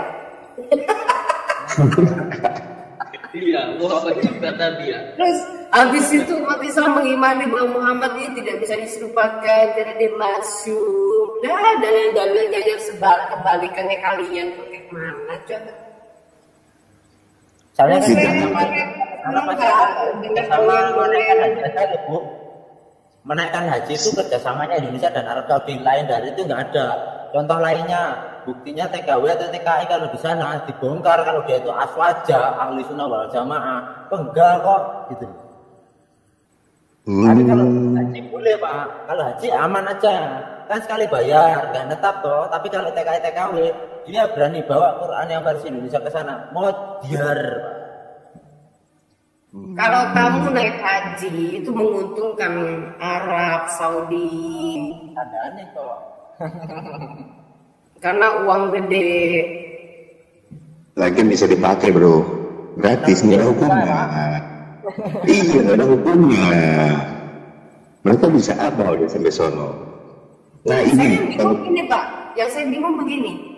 Para TKW yang di Arab Saudi yang selama ini giat mereka mengalami kekerasan seksual dari majikannya, ya, sampai ada yang pulang-pulang malah bunuh diri gara-gara merasa sudah hancur sama majikannya. Terus ada yang sudah dibawa oleh pulang anak-anak gitu ya. Tapi kok masih tetap bertahan Islam, itu yang saya bingung. Nah itu. Ya. Padahal kita sendiri mengatakan kan emang boleh digauli budakmu, hewan apa kan? Iya, dan budak itu di sana pembantu yang berbudak loh, hati-hati. Nah, Ya. semua cewek kayak gitu. Dalam Quran juga Semua kan cewek di sono kan? boleh Itu kan semua cewek di sono. Mas Ebo, Semua wanita. Iya, semua wanita di sono mah. dalam Di Quran gembel. Al-Azab ayat 51 di situ Allah memerintahkan kamu boleh menggauli siapa saja yang kamu ingini dan siapa-siapa saja yang kamu kehendaki di mana saja. Kemudian sampai istri-istri yang sudah dicerai pun juga boleh digauli dan itu tidak ada dosa bagimu. Lah, kalau sudah seperti itu bagaimana? Ya lah, 51 betul itu. Memangnya ini Allah itu hilaf ngasih dalil begitu. Kan dia bicara tentang dosa dan enggak. Kalau bicara dosa dan enggak, masa cuma saat itu doang, kan gitu. Selain ya ampun, kalian itu sudah dibantu kasih dalil, tinggal proses. Kalau nggak percaya, kalau kita buka sendiri kitabmu itu. Kalau nggak mau baca terjemahnya Arab, ya kau baca. Kalau bisa kau juga berbahasa Arab, jangan berbahasa Indonesia, begitu. Lagi udah dikasih halal, udah Islam udah dikasih, kita kasih ayat halal malah marah-marah, dipraktekin. Enak kan? Praktekin di keluarga masing-masing. Di keluarga masing-masing lah praktekin, bapak sama anak ya, mana ada hukumnya bisa. Kayaknya si Jonathan aja deh yang suruh baca. Apa? Baca Jonathan. Kamu boleh menangguhkan menggauli siapa yang kamu kehendaki di antara mereka dan menggauli siapa yang kamu kehendaki. Dan siapa-siapa yang kamu ingini untuk menggaulinya kembali dari perempuan yang telah kamu cerai, maka tidak ada dosa bagimu. Nah, fakta bukan? Iya. Firman bukan ini? Atau Firman. sejarah? Firman itu, Bu. Kan firman, berarti firman. Al-Azab ayat 51. Kita tanya sama muslim ini. Ini firman apa sejarah? Ayo jawab. Ayo.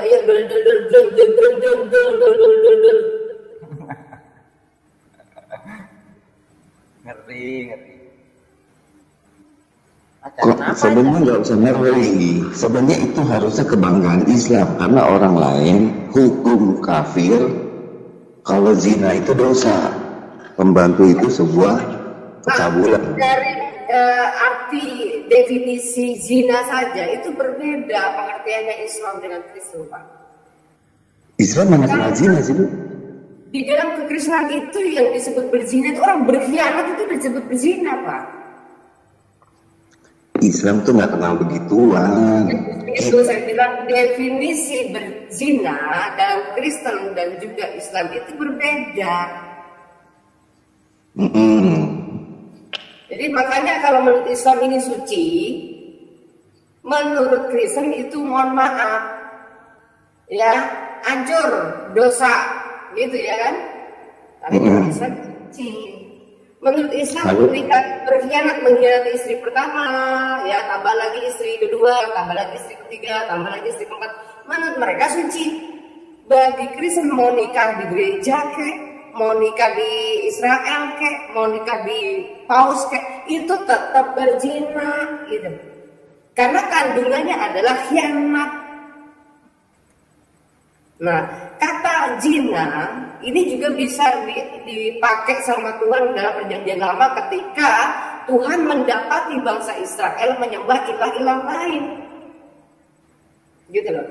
Jadi kata zina ini sebenarnya itu memiliki arti pengkhianatan sebenarnya. Tapi kemudian di dalam Islam itu hina adalah orang yang tidak ada ikatan menikah. Tapi ketika orang yang tidak ada ikatan menikah dibilang haram atau berzina, tinggal disah, sah.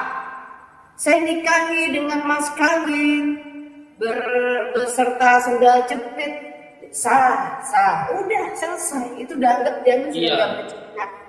Betul. Udah kalau dibilang berzinanya, kalau berzinanya versi itu juga salah ya, Bu. Karena kenapa? Di Al-Azab 51 kan udah jelas, budak-budak kan mesti dinikahin. Nah, itu juga perlu dinikahi kalau budak. Gak perlu. Nah iya. Tinggal dipilih. Nah itu. Bukan. Ya. Itu kan aku kirim di private ya. biar teman-teman tahu bahwasannya dalam Islam pembantu itu dianggap budak. Hati-hati bukannya kalau terjadi sama Arab. Nah, itu bebas saja pertanyaannya. Apakah dibenarkan bagi seorang muslim untuk menikahi wanita Nasrani atau Yahudi sebagaimana Rasulullah Sallallahu Alaihi Wasallam telah menikahi Maria Al-Qibtiyah? Teks jawabannya adalah Alhamdulillah. Nabi Sallallahu Alaihi Wasallam tidak menikahi Maria Al-Qibtiyah. Oh, tidak dinikahi, cuma dijinahi. Gitu. Iya. Akan tetapi dia sebagai pembantunya. Budak wanita. Ya kan? Wanita. Pembantu itu budak, makanya itu.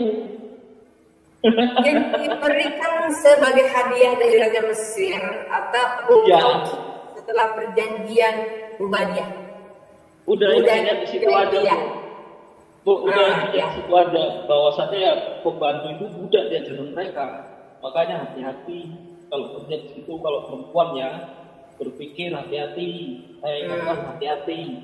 Kalau kalian narasinya dari Surah Al-Mu'minun tuh ayat 5-6, dan orang-orang yang menjaga kemaluannya kecuali terhadap istri-istri mereka atau budak-budak, ya kan? Nah, ya kan? Dan orang yang menjaga kemaluannya kecuali terhadap istri-istri mereka atau budak pembantu. budak-budak mereka miliki itu. Iya. Jadi para TKW di sana ya kalian hancur-hancurlah di situ lah ya. Iya. Sana silakan kalau mau ke sana, kalau mau coba yang hitam-hitam silakan. Tapi risiko Kita apa gede.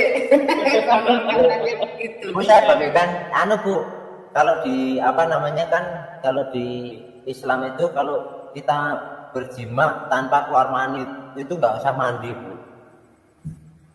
Ya orang di Islam itu katanya apa itu namanya itu berzina apa yang main sendiri itu apa namanya? Aduh, Masturbasi. Masturbasi itu katanya dosanya lebih parah daripada berzina secara langsung. Aneh ya? Aneh memangnya, Bu. Loh, itu memang ada loh, Bu, itu. Itu soalnya ya. Enggak, itu ada Bu, tapi nggak tahu ayatnya saya. Itu yang mengenai timun sama ternya itu ada ayatnya, boleh cewek pakai itu.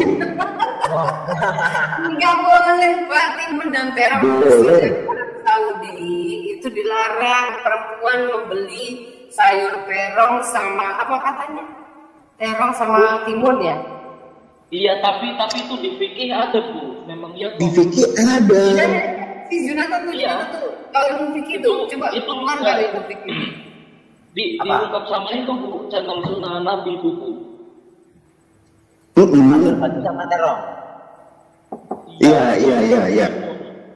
Boleh. Islam Boleh ini aja, Pak. Boleh. agama dasarnya kasih, kan. Pak. Pikirnya, Pak. Nih, tak lanjut pikirnya, Pak. Nah, pikirnya. Aduh. Ini pikir dari Ibnu Qayyim, Pak. Tentang onani dan masturbasi. Saya biasa kalau bikin lagu gini ya, Yaman, Ciluban. Katanya mengenai pasal onani dalam kitab Badaiul Fawaid yang kami ketahui ini salah satu fitnah yang disebarkan kaum Syiah untuk mencela Ahlus Sunnah dengan menyebarkan bahwa kedustaan kemurahan pada kaum muslimin awam. Apa yang mereka sebarkan merupakan bagian dari fatwa Syekhul Alamun Ibnu Qayyim Al-Jauziyah rahimahullah yang telah dipotong atau tidak utuh. Nah, ini yang lengkapnya Bu ini. Nah, jika seseorang laki-laki mampu menikahi atau melakukan persetubuhan dengan budak, maka haram baginya untuk melakukan onani. Persetubuhan ya Bu ya, bukan kawin Bu. Persetubuhannya bahasa lain apa? Dengan budak itu saya belum selesai. Maka haram baginya untuk onani dengan tangannya. Telah berkata Ibu Nur. Kalau nggak boleh nanti pakai tangannya ya pakai gear. Ada Iya. dasarnya. Nggak boleh pakai tangan gimana? Ada korbannya pakai kaki kan? Ini loh Bu, fatwanya itu masuk di sini. Yang dimiliki ini loh, ya tak baca. Telah berkata Ibnu Qayyim dan telah berkata sebagian sahabat-sahabat kami dan guru-guru kami bahwa mereka tidak menyebutkannya selain dibencinya hal itu walaupun mereka belum memutlakkan pengharamannya. Dan berkata lagi, jika mampu untuk menikah dengan budak atau dengan budak yang dimiliki, maka janganlah ia membiarkan syahwatnya mengiringinya pada perzinahan dengan sebab onan itu, karena hal itu termasuk perkara yang memainkan nafsu dan alat melarang dari berbuat demikian. Betul nggak Bu? Zina berarti lebih kecil dosanya ketimbang onani. Orang Ustaz juga ngomong begitu. Salam, Bang Jonathan, berarti kalau begitu dengan budak itu tanpa dinikahin pun lebih baik kan begitu. Artinya kalau kamu kebelet, kalau ada budak di rumah, bolehlah mengambil manfaat, megang ubun-ubunnya kan begitu. Mereka pelampias nafsu, Pak. Mereka pelampias nafsu. Jadi kalau nafsu sendiri nggak boleh. Nafsunya harus dilampiaskan. Iya, jadi ada tingkatan pelampiasan nafsu. Kalau istri nggak ada, budak pun boleh. Kalau budak nggak ada, kambing pun boleh. Peganglah ubun-ubunnya sambil berdoa kan begitu. Sambil baca mantra, dipegang ubun-ubunnya. Iya, itu kan ada hadisnya. Ini pasti si Jonathan nggak tahu tuh. Jonathan nggak tahu tuh. Nggak tahu Bu hadisnya Bu. Tapi kalau kita ya, tahu, ini aku dari ini dari fatwa Ibnu Qayyim ini dikeluarkan sama Fikih Riyadhus Shalihin ini ada juga di dalamnya. Itu kalau bersetubuh sama budak itu hukumnya halal kalau kepepet Bu, kepepet halal. Ada fikihnya. Ya kepepet lagi pas lagi nafsu kan, lagi nafsu maksudnya lagi nafsu. Jadi pada nafsu sendiri lebih baik. Nggak boleh nafsu sendiri intinya gitu. Bukan. Kepepet kan memang halal di ajaran mereka gitu, membantu gitu loh. Iya, itu kan untuk memperhalus ya, Bok. Oh, biasalah. Diperlembut mereka ya. Itu memperhalus. Nah, ini Bu, ini ya, itu aku kirim di privat lagi ya. Bentar. Yang muslim nih, bagi yang muslim yang mau, yang udah coba turunkan dulu ya, Jonathan. Rukun ya.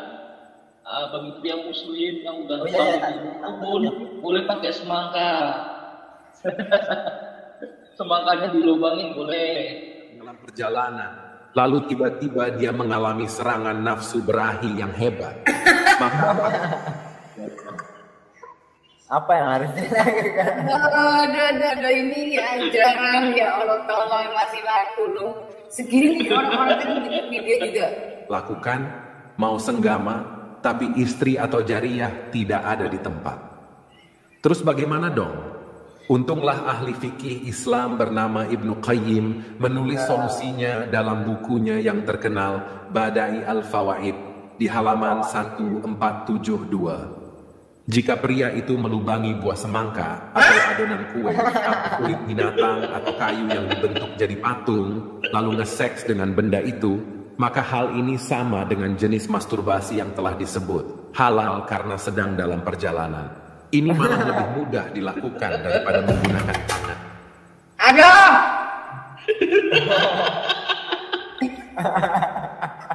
Yang kemarin itu dengan Ayo. Aduh, ya Allah tolong. Aku jadi target. Ayo yang masih kadrun silakan bikin video.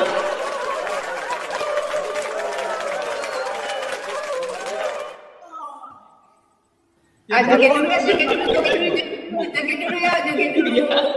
Hai wanita tetangga, mengapa nista hidupmu? Sungguh kasihan wanita tetangga, dapur sumur kasur itulah urusan. Tak boleh keluar rumah, tak boleh bekerja, tak boleh bersuara, hanya memuaskan nafsu bejat suamimu. Kasihan, oh kasihan, sedih, oh sedih. Wanita tetangga, wanita terbelakang.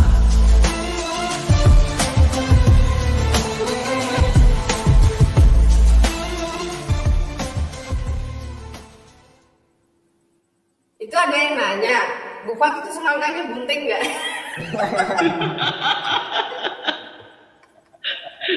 Aduh, Sakit perut dengarnya. beneran jujur, waktu saya masih muslim gak tahu sampai yang segini parahnya Bray. Karena posisi kan kita kan selama ini cuma hanya dikasih tahu yang enak-enak, yang bagus-bagus gitu kan. Gak sesuai dalil kita mereka. Makanya saya bilang internet adalah salah satu musuh terbesar umat Islam. Islam makin terkikis karena segala yang mereka sembunyikan itu terungkap. Nah, terus upaya mereka apa? Mendiskriminasi orang yang bersuara kebenaran. Betul apa? Betul. Treng. Pakai semangka Bu ya. Ngeri lah Pak Japa Pak. Iya lah. Kita kan hanya menyampaikan aja kebenaran tentang mereka. Banyak kok. Asal sudah dijual loh. Robot-robot dengan body utuh atau dinamakan Madonna ya kan? Wah itu makanya kenapa sekarang kan Arab udah buat robot manusia loh. Itu tahu nggak robot cowoknya saja waktu ada wartawan lagi meliput acara begitu ya. Disenggol pangkatnya sama robot itu. Iya ditampol ya. Ditampol. Kak saya bingung, ini semangka ini gimana ceritanya bisa jadi pelampiasan nafsu laki-laki? Nah, itu tangannya pegang apa itu? Itu pegang apa Bu tangannya itu Bu? Oh iya betul. Oh iya. Ini Jonathan ini kemana dia lihat kayak gitu ya peka ya. Hancur jalan ini. Aduh. Kayak gitu kok masih ngaku. Ini tuh kita itu rahmatan lil alamin paling bener deh pokoknya. Zumba sampai semangatnya seperti itu. Wow pokoknya. Jadi kalau kita kasih semangat sama mereka, semangka ya gitu. Iya. Semangat nih, ayo. Itu yang timun udah dibaca belum teman? Yang timun sama parek sama terong itu. Mana? Itu yang tadi. Sumbernya tadi apa itu? Apa buku atau bagaimana? Buku. Tafsir. Buku fikih. Sek apa sebentar tadi? Oh yang mana? Oh yang coba lagi Jonathan. Oh iya. Yang mengenai timun tadi sama terong. Ya. Itu ketika berperang dan safar bagi Tar dulu. Iya sudah tak set. Itu. Nah ini sudah. Ya. Linknya di mana itu Bang Jonathan? Linknya di mana? Link siapa itu? Ini punyanya Ibnu Qayyim. Ini. Ibnu Ya, Qayyim. linknya di mana? Linknya, link. Linknya dari Al-Ilmu. Ilmu. Boleh diposting di private chat Bang. Oke. Ya, kasih linknya. Jadi nanti bisa dipakai buat Pak. Latihan. Bisa dibaca lagi gitu. Buat latihan apa Jonathan? Latihan terong. Enggak Latihan di rumah, Bos. Si Jonathan ini ngomongnya aja. Ini tadi sudah karena itu termasuk mempermainkan nafsu dan ayat melarang dari berbuat demikian. Kan tadi kan sampai situ Bu ya. Dan diriwayatkan dari sebagian sahabat bahwasanya mereka melakukan onani ketika berperang dan safar bagi seorang perempuan yang tidak memiliki suami, dan jika nafsunya memuncak maka berkata sebagian sahabat kami boleh bagi mereka kaum perempuan kurung buka perempuan kurung tutup untuk mengambil kulit lunak yang berbentuk batang zakar Bu ya, zakar wama zakar wal unta Bu. Atau mengambil ketimun atau terong berukuran ini lalu ia masukkan ke dalam kurung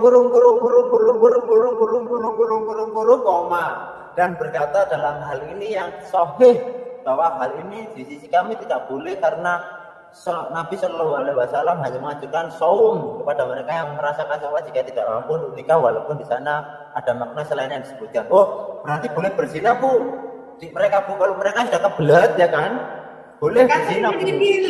Tadi kalau dalam perjalanan nafsunya nggak ketulungan ya kan, guling-gulingan. Iya. Ya, yang jadi masalah begini, ketimun ataupun semangka. Tapi yang lebih penting itu dengan siapa dia membayangkan ketika dia cucukkan itunya ke semangkanya, kan begitu. Tangan dia tangan ya, pakai tangan. Tapi ketika dia main tangan itu kepada siapa pikirannya itu mengacu? Kepada tetangganya atau kepada siapa? Atau ya entah. Pada Nikita Mirzani bisa ya kan? Boleh. Kalau mau sama Ibu Nikita Mirzani bisa Anda lakukan dan contoh dulu caranya Gus Miftah. Jadi nanti pasti datangin.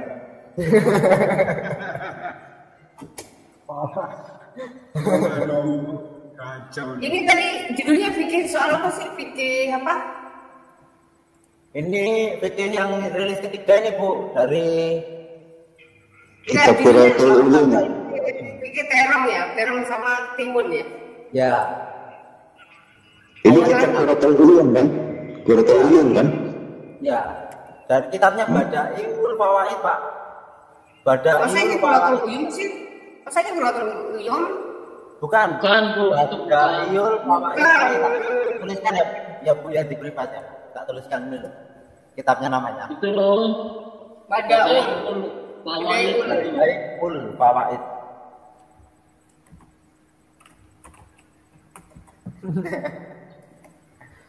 Terang-terangan.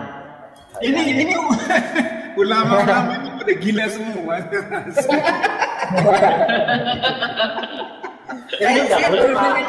Saya baru dengar ini loh Pak Detru bisa ketawa. Pak Detru, ini nggak boleh pakai timun loh Pak. Wajib ada laki-lakinya Pak. Sohli hukumnya Pak. Ini wajib ini kenapa? Nggak usah diajarin kan orang tahu mau timun. Maksudnya ini wajib ada lakinya. Gimana? Kalau nggak ada suaminya Bu, ditinggal perang. Ini loh Bu, ada di sini kan. Oh, pinter ya lakinya yang bikin fatwa biar nggak selingkuh ya. Loh, tapi bukannya anu loh Bu. Loh, yang sohli ini yang malah di bawahnya. Nggak boleh. Istrimu itu nggak boleh pakai timun kan, nabinya kan bilang begitu. Lebih halal kepada mereka yang merasakan syahwat. Suruh pakai cabai. Enggak yang mama ada laki-laki ya masih orang gila gitu Bu, tapi dia merasakan syahwat ya di eblekan aja ke situ. Bukan, misalnya ditinggal perang, terus bininya gimana kalau nggak boleh pakai terong, nggak boleh pakai apa tadi? Ini kalau nggak boleh pakai terong ya kan di sini loh dikatakan kan yang sohe bawahan ini di sisi kami ini judulnya mestinya tadi judulnya terong sama timun ya judulnya saya ini judul dongeng juga ada di begini sih. Dongengnya nanti masalahnya dongengnya waktu saya menceritakan itu sambil emosi itu loh Bu, artinya kocar kacir itu. Kalau pakai seperti Vicks atau apa ya seperti apa sih Vicks itu di sana obat panas itu supaya panas gitu gimana? Ya cabai makanya saya bilang pakai Balsam. Pakai krim. Pakai balsam. Balsam. Lecet nanti Pak. Kalian ya para pria ya kalian ya para pria nggak tahu apa saya wanita di sini ya sendiri ya. Oh iya ada. Kan sungging loh saya kalau disuruh kasih mercon itu apa kan balsam itu. Soalnya Jonathan itu kayaknya untuk wanita lebih enak tuh kalau laki-laki kan pakai semangka. Iya. Tapi Jonathan perempuan yang bersahabat Pak. Iya. Kalau wanita boleh beneran, boleh cowok beneran. Kalau cowok semangka. Si Amsal andai kan aku jadi terong.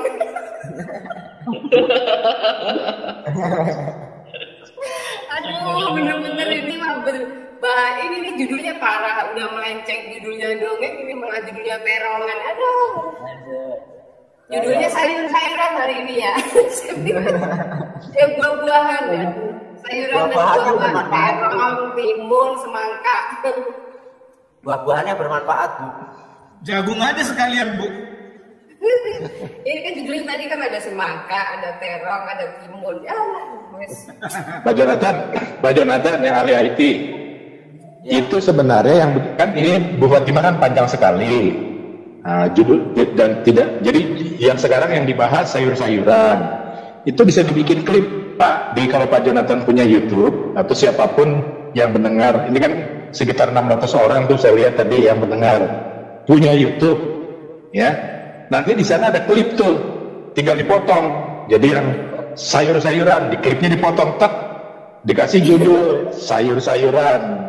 Yang nanti dipublik 10 menit terong-terongan 10 menit. Ya, 10 menit. Boleh Pak, itu saya saran biar kemana-mana tuh sampai ke Juma tahu tuh nanti itu. Oh iya Pak. Bisa dibikin klip.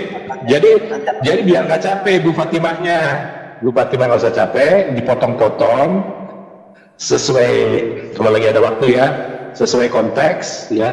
Misalnya ini di jam 3.56 kan. Nah sekitar segitu 10 menit misalnya atau 30 menit klipnya dipotong judulnya sayur-sayuran bisa. Tapi kalau ngeklik itu ke Bu Fatimah, Bu. Tapi klipnya doang. Ya, bisa, kalau mau supaya tidak dapat. Oh nanti linknya saya kasih Bu ya. Kalau tidak dapat pelanggaran dari YouTube, kalian enggak itu dibikin terkecil di layarnya, jangan layar utuh. Iya. Dari YouTube. Ya, nah ini malah jadi gini, tetap Bu Fatimah yang dapat poinnya. Tapi kalau dia melihat 30 menit aja 10 menit, itu pun sebenarnya ngelingnya ke Bu Fatimah, cuman kebetulan ada di kita. Jadi dia tuh hanya ngeling doang, Bu. Setahu saya tuh bagian dari YouTube. Coba Pak Jonathan tuh, bisa kayaknya. Oh iya, taruh di komunitas bisa itu, taruh di komunitas bisa. Iya. Supaya gampang, karena kan Bu Fatimah kan topiknya 5 jam, topiknya beragam. Nah, bisa dipotong-potong kliknya. Bu Fatimahnya tetap dapat klik, ya dapat clickbait ya maksudnya. Sementara kita memang tujuannya mau menyebarkan gitu, menyebarkan kemana-mana.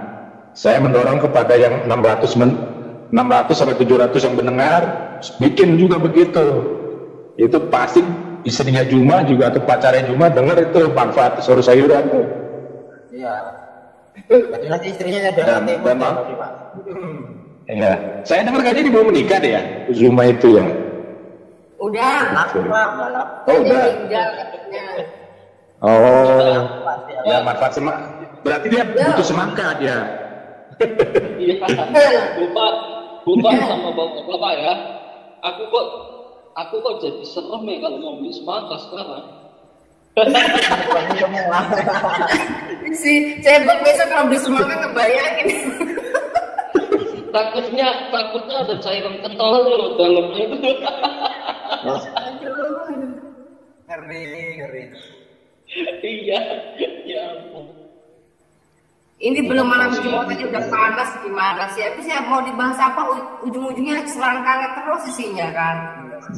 Bang Nabi ada penggantinya semangka Bang, tenang lebih kecil, buat kelengkeng Bang. Ada tuh, dalilnya ada. Ada dalilnya. Maksudnya daripada Bang Nabi jago kalau takut beli semangka kan dilubangi semua kan ntar bekas orang begitu kan Pak. Jadi beli aja kelengkeng. Jangan nanti pedofil itu, jangan pedofil. Pedofil itu. Aduh, perutku tuh agak kaku sebenarnya nahan pesawat terus. Habis Jonathan mancing-mancing sini, mulai semangka tadi. Saya gak takut-takut ya udah masuknya malam kan. Udah rame, masuk aja udah. Nah, terus ada juga Pak, itu yang malahan sama Pak siapa ya Pak Gajah Mada Pak Juki ya waktu itu ngasih tahu ya. Itu dicabut sama dicukur itu Pak, saya sampai sekarang aja sedang meneliti itu Pak. Saya bukan sama saya kayaknya. Iya kayaknya Pak Juki kayaknya ya. Yang itu bilang ya, itu yang lebih baik wanita dicabut bulu jembutnya daripada dicukur Pak. Soheh itu loh Pak. Itu saya dengar tadi ditambah lagi tuh. Ditambah lagi kan cium batu tuh Hajar Aswad. Setelah cium-cium batu itu ada yang bilang harus dicabut aja tuh. Ya, Kecuali itu ada Abu Daud 2407. Ya itu lagi ditreatin sama Jonathan itu, Pak Jonathan. Pak Jonathan lagi cari dalilnya di mana tuh kayaknya, lagi cari-cari. Punya ini nggak? Punya hadis Sunnah.com punya nggak? Sunnah.com nggak punya. Abu Daud 2407 Bu Fatimah. Ntar saya kasih, jadi kamu nanti bisa cari-cari ya di situ ya. Iya. Itu Bu Fatimah. Itu saya, Bu. Bu Fatimah. Yo. Abu Daud 2407. Hadis apa? Sof. Iya, 2407 Abu Daud. Iya, maksudnya hadis sof apa bukan? Kan hadisnya beda-beda itu hadis namanya. Letaknya. Oh, saya bingung Bu. Abu Daud itu. Abu Daud sof apa? Sahih itu. Sahih. Abu Daud. Di mana? Di apa nih? Hadis apa? Abu Daud. Oh, Abu Daud. Oke. Nomor 2407. 2407. Oke. Kita buka. Tapi doib loh hukumnya loh. Tapi sini sahih. Sini sahih. Ini doib. Udah abad 20 semuanya banyak doib Bu. Itu korban. Coba dibaca nih, Ya. Aku diperintahkan pada hari kurban untuk menjadikannya sebagai hari raya Allah Azza wa Jalla telah menjadikannya untuk umat ini. Seseorang berkata, bagaimana pendapat Anda jika aku hanya mendapatkan hewan kurban betina? Apakah aku boleh berkurban dengannya? Beliau berkata, tidak.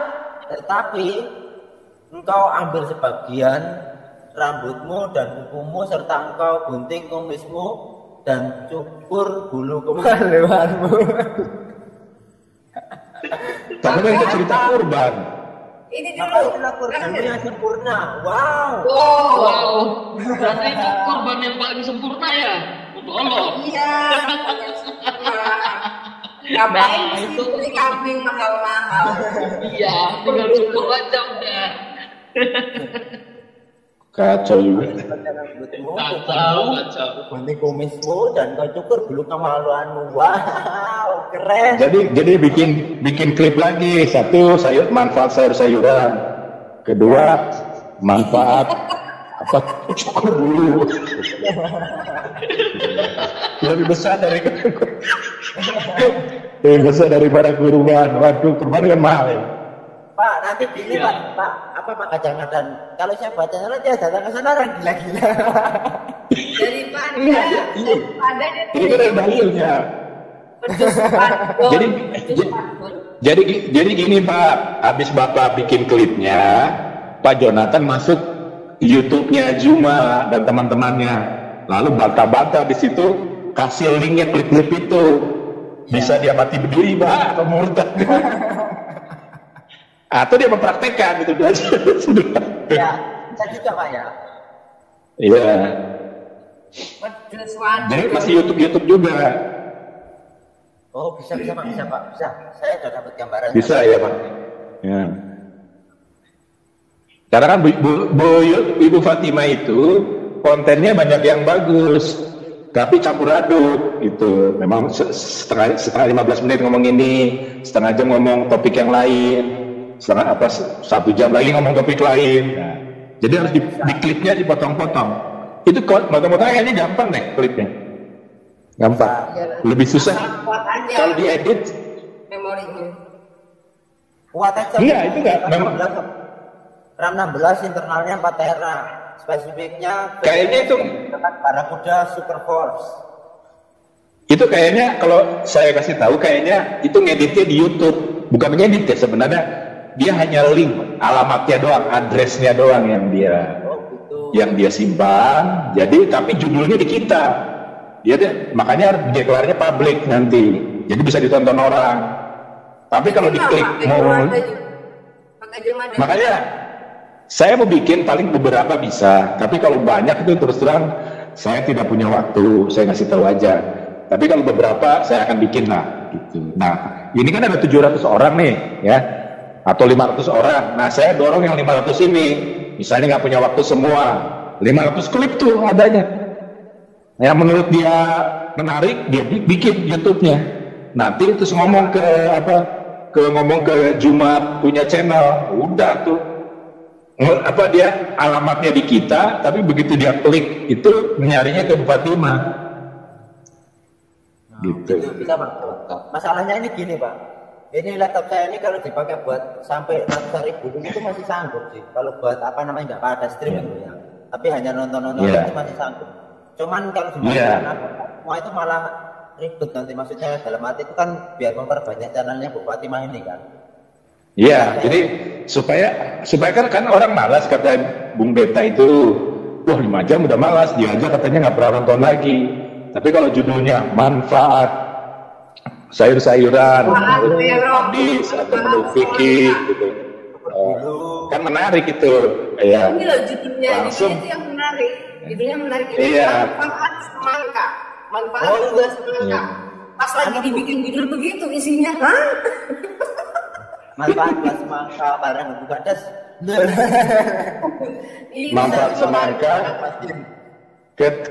ketika suami sedang berwisata dulu dagangnya kan jauh-jauh tuh Bu, apa namanya tuh? Ini ketika dalam perjalanan Khalifah safar. Oh iya, kalau dalam perjalanan sih musafir, tapi kalau dagang itu disebutnya beda, ada sebutan lain saya. Ya ketika jadi musafir lah, manfaat semangka ketika jadi musafir kan, wah langsung. Ya, manfaat semangka bagi yang bermusafir gitu.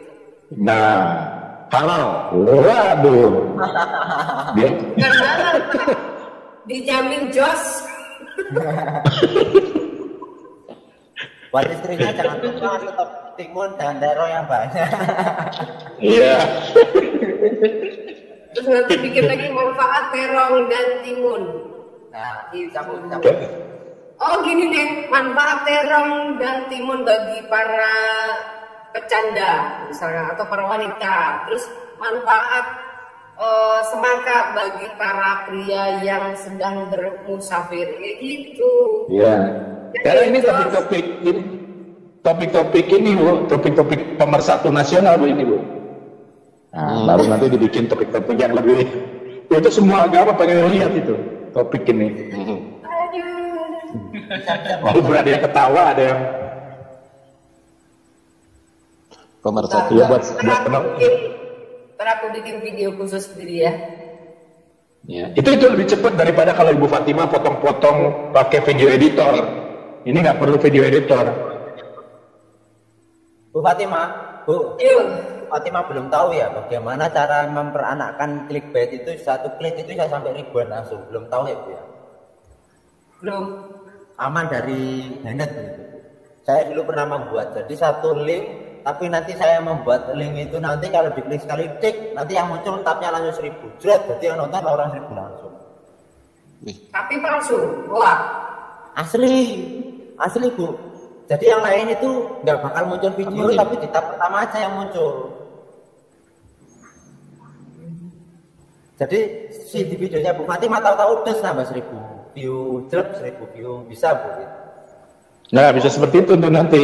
Ya, itu view-nya Ibu Fatimah jadi banyak gitu. Itulah makanya kalau saya lihat kan kemarin Ibu Fatimah kan sudah sakit perut tuh. Ya, sama seperti si saya. Nah, yang paling bagusnya dibantuin klipnya oleh penonton-penonton ini gitu. Mereka mungkin belum tidak punya talenta seperti Ibu Fatimah. Saya juga nggak bisa baca bahasa Arab. Nah, tapi kalau bikin klip kan bisa lah kalau beberapa. Gitu. Mau yang 10k klik atau yang 1000 Bu maunya Bu? Oh nanti itu nanti aja deh ya. Ini sudah beda kasus nih. Oh iya, siap. Oke, masih mau lanjut atau sudah? Ini sudah jam 12. Tadi saya mulai dari jam 8. Berarti jam. Kita udahin aja ya. Ya nggak apa-apa, harus disudahi. Kalau mau lanjut, ada lagi Bu yang dibahas Bu. Saya malah penasaran yang katanya itu kalau nyusuin orang dewasa itu loh, itu hadisnya kok nggak ada di fikih gitu loh. Tapi ada itu ada di hadis, ada di hadis. Itu ada fatwanya loh. Aku ada fatwanya itu. Ada apa aja, Pak? Ada. Fatwa dari mana? Dari ulama. Besok-besoknya aja. Ini hadis aja, Pak, itu mah. Ya itu besok aja ya. Iya. Dari Mesir dulu itu ada, tapi udah dibatalin karena ya gimana lah, banyak yang protes.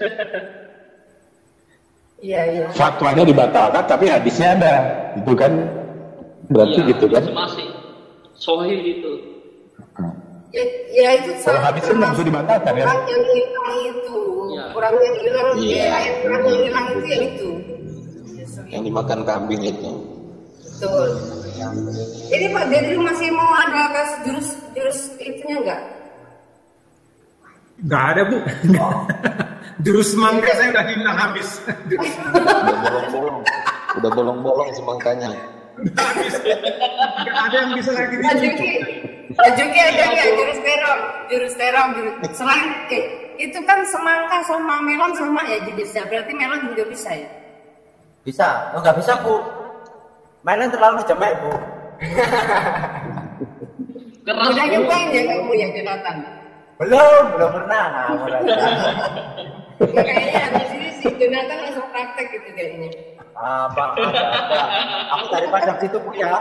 Daripada gitu, langsung saya ke rumahnya Pak Ansar tuh, Pak, saya pegangan aja Pak sama Natalia, Pak. Ya udah ya. Kalau Pak, udah tutup ya.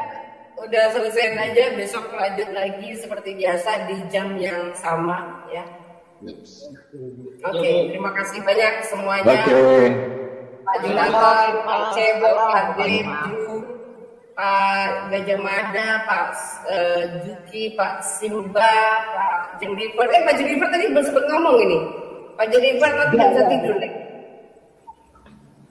Sudah ya? Oke, baik. Terus teman-teman yang di live chat, terima kasih banyak. Kita akan sudah live streaming pada malam hari ini. Jumpa lagi di esok hari. Tuhan Yesus memberkati kita semua. Salam. Hai wanita-wanita tetangga, mengapa nista hidupmu? Sungguh kasihan wanita tetangga, dapur sumur kasur itulah urusan. Tak boleh keluar rumah, tak boleh bekerja, tak boleh bersuara, hanya memuaskan nafsu bejat suamimu. Kasihan, oh kasihan, sedih, oh sedih. Wanita tetangga, wanita terbelakang. Itulah perdebatan yang telah kita saksikan bersama antara Egy Sujana versus Dr. Stefri Inder Lumintang dalam bahasan tentang kealahan Yesus. Ada beberapa kesimpulan yang saya bisa berikan di sini, atau presposisi praposisi yang saya perlu tegaskan kembali, sebagaimana yang telah diuraikan sangat rapi, sangat apik oleh Bapak Dr. Stefri Indra Lumintang, bahwa kealahan Yesus itu pertama-tama tidak tergantung pada pakuan manusia. Artinya bahwa manusia mau mengakui ataupun tidak, sama sekali tidak mempengaruhi kealahan Yesus. Itu karena sekali lagi, kealahan Yesus tidak bergantung pada pengakuan manusia. Juga sangat menarik isi. Yang kedua, disampaikan oleh Bapak Dr. In Lumintang, bahwa Allah itu tidak bisa dirasionalisasikan secara sempurna. Atau dengan kata lain, Allah itu bukan tidak masuk akal dalam perspektif kekristenan, tetapi dia melampaui akal. Itulah mengapa Stefre Indra Lumintang do Teologi kemudian memberikan penandasan bahwa seberapa yang kita tahu, sesungguhnya sejauh itulah memang Allah memperkenalkan dirinya kepada kita. Ini persis ajaran Calvin yang mengatakan bahwa seberapa yang kita tahu tentang Allah, sejauh itulah Allah ingin kita tahu. Dan sejauh itulah Allah memang menyatakan dirinya kepada kita. Jadi kalau Allah itu memang memperkenalkan dirinya sebagai Bapa, Anak, dan Roh Kudus dalam perspektif iman Kristen ya.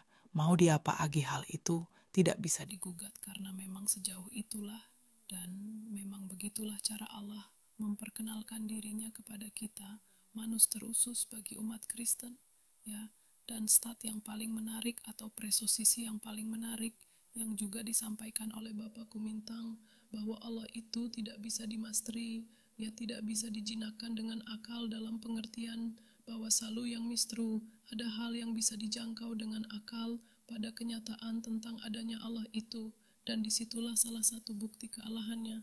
Artinya bahwa kalau Allah itu bisa sepenuhnya kita jinakkan dengan akal, bisa sepenuhnya kita jangkau dengan akal kita, maka sesungguhnya dia lagi bukan... Sangat menarik apa yang disampaikan oleh Stefri Indra Lumintang. Dan kiranya dari perdebatan ini boleh semakin mengedukasi kita semua tentang seperti apa hakikat Allah itu, baik yang kita kenal dalam Bapa juga, dalam diri Yesus Kristus, dan dalam Roh Kudus. Memang Allah dalam konsep keimanan Kristen pada sisi lain, dia adalah transenden, tidak bisa dijangkau dengan akal, tetapi pada saat yang sama, dia juga bersifat imanen, ada di antara kita, dan menyatakan diri di tengah-tengah kita. Manusia, saya Davisa Guna undur diri, dan mohon maaf untuk segala kekurangan. Assalamualaikum warahmatullahi wabarakatuh. Om Swastiastu, Nama Buddha, salam kebajikan, salam sejahtera. Dan sampai jumpa pada segmen selanjutnya. Silakan tanggalkan komentar. Shalom Bapak Ibu yang kami sangat hormati dan kasihi. Dalam nama Tuhan Yesus Kristus, beberapa waktu lalu kami telah menyelesaikan pelayanan kami di pedesaan. Kami membuat satu terobosan untuk membuat mobil ambulan gitu ya, untuk transportasi.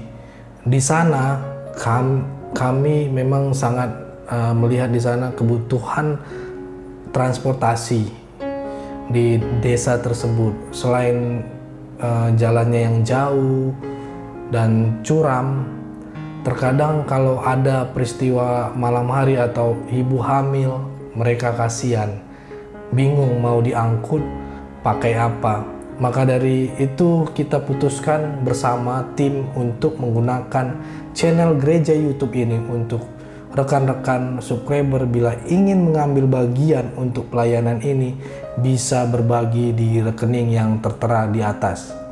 Ayo ambil bagian. Kami perkirakan habis sekitar 130 juta karena untuk membeli mobil dan dekorasi ambulan tersebut, apalagi ditaruh oksigen, peralatan oksigen dan lain-lain.